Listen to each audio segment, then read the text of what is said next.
NGP IOC के विपरीत दिशा में चोरी के तेल के भंडारण घर में बुधवार की रात भयावह आग लगने से इलाके में अफरा तफरी मच गई।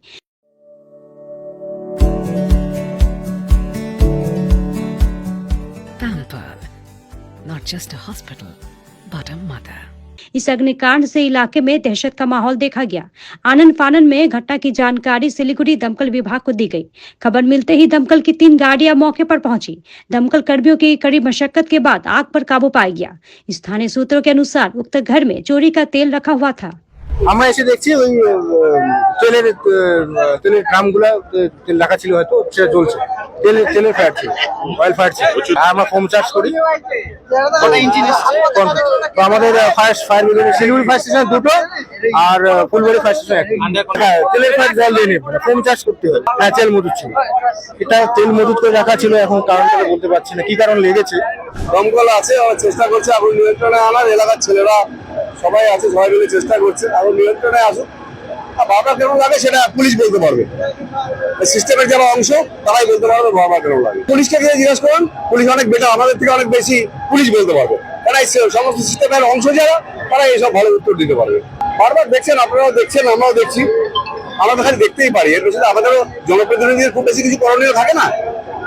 যাদের দেখার কথা তারা দেখুক না।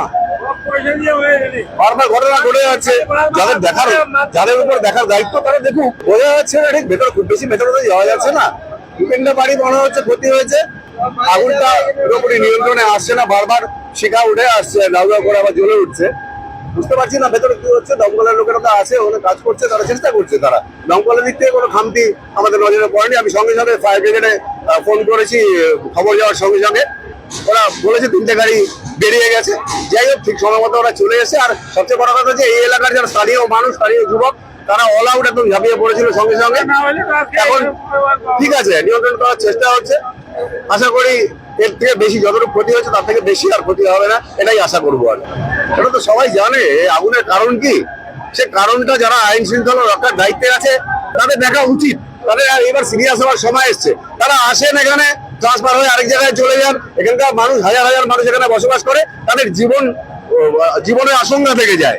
আর যারা মনে করেন আমাদের ট্রান্সফারের চাকরি আসবো, কিছুদিন থাকবো, 1 বছর 2 বছর থাকবো, আবার তো চলে যাবো, আমাদের ওইসব নিয়ে ভাবার কি। এই যদি গয়ঙ্গচ্ছ মনোভাব হয় তবে এটা চলতেই থাকবে। লাগে আমি 11টার দিকে আমার বউ ফোন করছে, আমাকে বললো যে আগুন লাগছে। আমি কোথায় বলে আইসি গেটে। আর কি না, বউ বাচ্চা নিয়ে এদিকে চলে যাও। আর কি বলবো দাদা, এই আগুনটা পুরো ডেঞ্জার দাদা। এই আগুনটা প্রায় লাগে, আইসিতে লাগতে পারে। আইসিতে কেন লাগে না?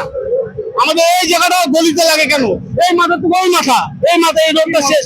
মনে হচ্ছে আমি কিছু বলতে পারলাম না দাদা, কিন্তু আগুন প্রায় লাগে। এই নিয়ে না 10 বার পার হয়ে গেছে, তেলে ফেলে আগুন লেগেছে। তেল ছাড়া তো হবে না, এরকম নিপানো এখনো নিবাচ্ছে মানুষ। অনেক আগুনটা হয়েছে, কিন্তু আমি পরে আসছি, সবাই লোকজন বাড়িতে বেরিয়ে গেছে।